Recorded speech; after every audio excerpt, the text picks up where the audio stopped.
The Ukrainian Defense Forces have seized the tactical initiative from the army of the aggressor country Russia in the Zaporizhzhia direction, and now the enemy is seriously burning the ground. Ukrainian military and political analyst Dmitry Snegirev spoke about this on the Freedom TV channel.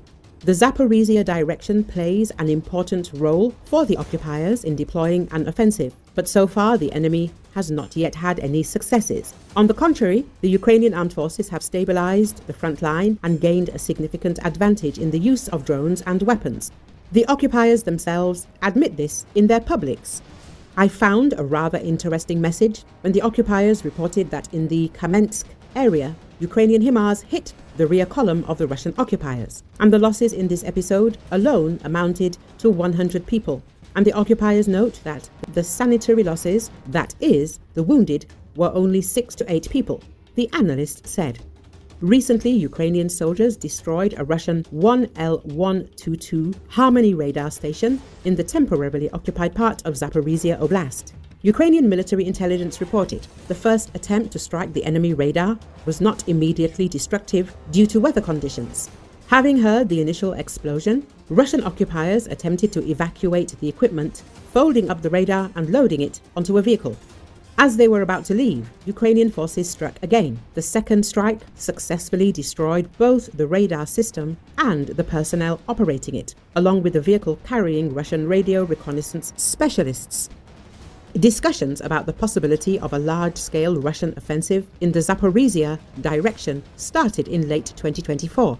NV sources reported that Russian invaders planned an offensive operation in Zaporizhzhia, but were forced to redeploy their forces to Kherson Oblast. However, Ukraine's armed forces warned that the threat of a Russian assault still remains in the area.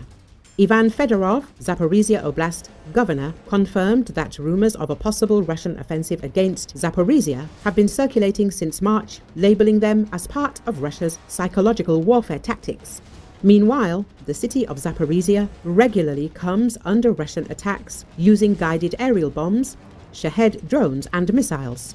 Let us recall that the army of the aggressor country Russia attempted to occupy an island on the Konka River in the Zaporizhzhia region, which flows into the Kakhovka Reservoir, which was previously a left tributary of the Dnieper.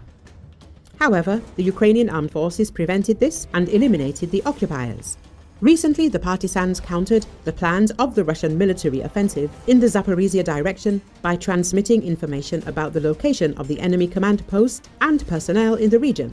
Earlier, the Southern Defense Forces also reported that in the Orekov and Gulyai-Polyi directions, Russian invaders continue to conduct active aerial and other reconnaissance with the aim of carrying out new assault operations.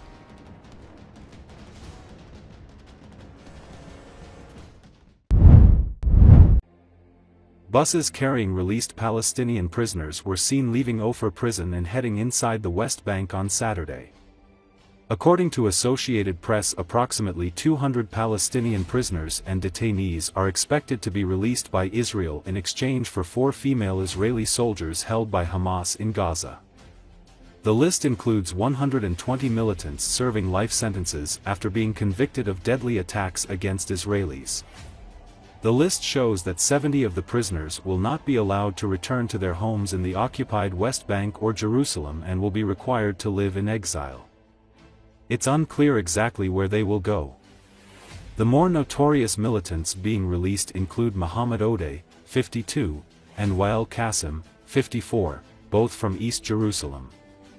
They were accused of carrying out a series of deadly Hamas attacks against Israelis, including a bombing at a cafeteria at the Hebrew University of Jerusalem in 2002 that killed 9 people, including 5 U.S. citizens.